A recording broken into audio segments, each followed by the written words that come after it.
Private property rights are critical to a free society. Why? Well, our next guest will help us discuss that topic. Ilya Somin is professor of law at George Mason University, and he recently discussed property rights and the Constitution during a speech at North Carolina State University. Thanks for joining us. Thank you very much for having me. So before we get into some current controversies involving property rights, just remind us, why is this such an important issue that people ought to be paying attention to? For several reasons. First, property rights are an important element of freedom more generally. Without the right to private property, it's hard to have a free society, virtually impossible. It's hard for individual citizens to exercise their autonomy. In addition, development economists have increasingly found that secure property rights are essential to economic growth, particularly in poor nations and also for poor people within our own society as well.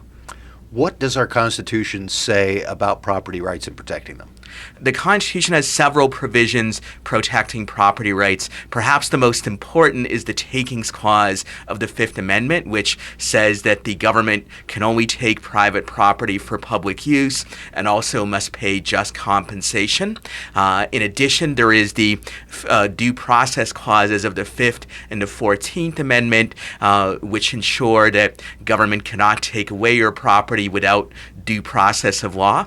Obviously, each of these provisions and their meaning has been the subject of much controversy, but all, I think, properly interpreted do provide significant protection for property rights. There are also other provisions that protect them indirectly.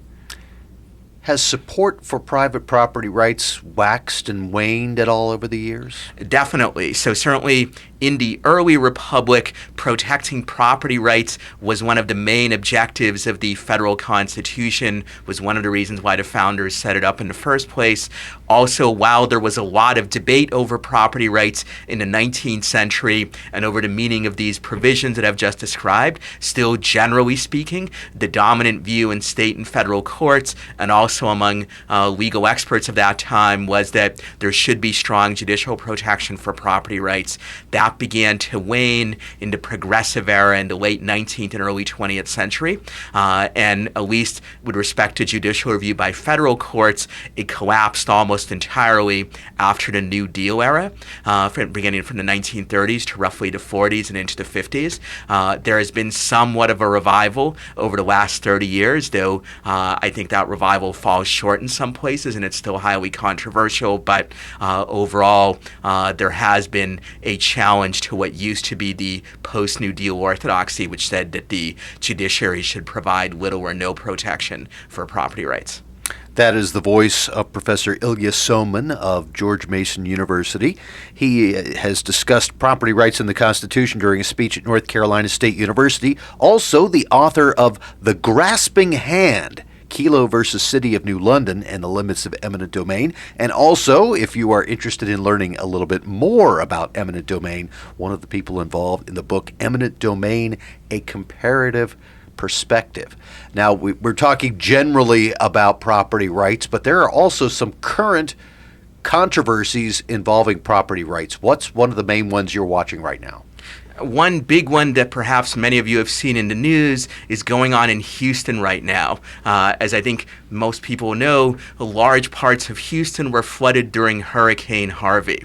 But some parts that were spared by the hurricane itself were deliberately flooded by the U.S. Army Corps of Engineers on the theory that doing so might avoid still greater flooding that might have happened if certain water reservoirs overflowed. But obviously, these people who had their homes or businesses flooded at the behest of the government, deliberately flooded, they're pretty angry about it, is understandable. And they filed large numbers of lawsuits in federal courts, I think dozens of them, arguing that this was a taking of their property by the government and therefore deserves compensation. A couple of years ago, the Supreme Court unanimously rejected the Obama administration's somewhat extreme argument that deliberate flooding of property by the government can never be a taking, but the court was was somewhat vague under the question of, well, exactly when is deliberate flooding a taking and when it's not. And unfortunately, in the present litigation, the federal government in the Trump administration has taken the position that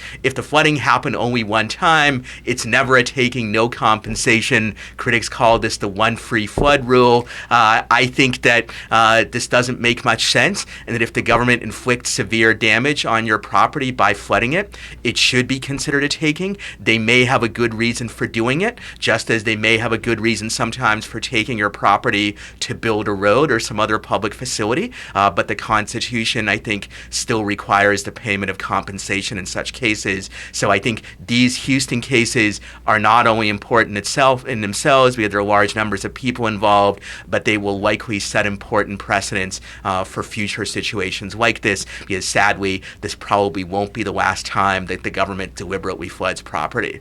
You're also watching, I understand, another piece of property rights information that deals with the Trump administration and specifically Attorney General Jeff Sessions. Yes, this relates to the practice of asset forfeiture, which is a technical legal term for a kind of legalized plunder that the government engages in. Basically, if you are investigated or suspected of a crime in many states and also in some federal government programs, the government can seize your property and keep it, even if you yourself are never charged with a crime, much less convicted of one. They can do this on the theory that your property was somehow involved in the crime. Maybe drug dealers used your car to do a drug sale or something of the sort. And in many states, the seizure can occur in such a way that the owners have very little opportunity to challenge it. The government may hold on to it for many months before they can challenge the seizure, and even when you can, the procedures often are stacked against the owners.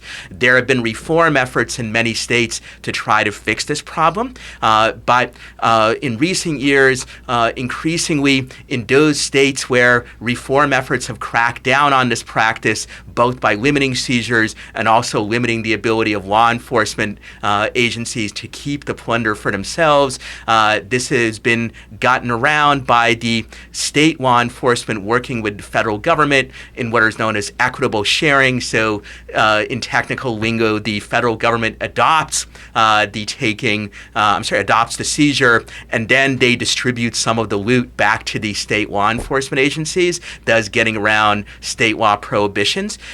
This program was curbed late in the Obama administration, but Attorney General Jeff Sessions reinstated it fully over the summer. In Congress, there are efforts to abolish the Sessions policy. Two amendments that would do this nearly unanimously passed the House of Representatives. They have broad bipartisan support. Both left and right have reasons to be angry about this. The issue is now before the Senate, where it also has some bipartisan support, but obviously it's easier to obstruct bills in the Senate in various ways than in the House. So people interested in this issue, I think, will be watching to see what happens in the Senate. You mentioned both the left and right, and we've also heard a conversation about both the Obama administration and the Trump administration. Sure. Doesn't sound like either party has a monopoly on wanting to abuse property rights. So that's definitely true. I think on this particular issue, the Obama administration was a bit better in that Attorney General Eric Holder, late in his tenure, did impose some constraints on equitable sharing. He didn't completely get rid of it, but he imposed constraints. Jeff Sessions, unfortunately, the current Attorney General, was probably Congress's biggest champion of asset forfeitures when he was in the Senate. And so when he became Attorney General, he lifted the constraints on this program that were put in by Attorney General Holder. So there are certainly people on both left and right who support these sorts of abuses, but over the last several years, there has been a large bipartisan movement, including left of center people and right of center ones, who argue both that this practice is abusive and also that it's unconstitutional, at least in many instances, that it violates the due process clause. When they can seize your property without ever proving that you've committed any sort of crime, that seems like seizing property without due process of law to me. I don't think you have to be a highfalutin law professor to see that. And people as varied as Clarence Thomas, the Supreme Court's most conservative justice, and Sonia Sotomayor, perhaps the most liberal justice on the court, they agree on very little else, but both of them have actually issued opinions where they argued that the these practices are unconstitutional, at least in many situations. If people hear the words property rights and their eyes start to glaze over, what would you say to them about, no, you need to pay attention to this. This is important. Property rights structure our lives in many different ways. Whenever you buy a house, whenever you engage in many kinds of transactions, property rights are involved. Moreover, property rights are essential to economic development. That's one of the major functions of, major findings of modern development economics.